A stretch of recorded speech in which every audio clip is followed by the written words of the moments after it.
We trust doctors, but sometimes, they make mistakes.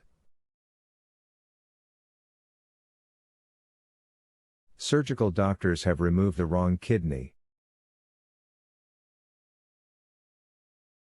Left items like scissors and towels inside patients' bodies. Replace the wrong cornea in an eye operation.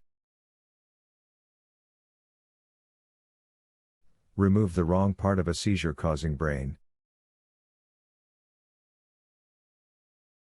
And done the wrong procedure on the wrong patient. Such surgical mistakes can do irreversible damage to a patient.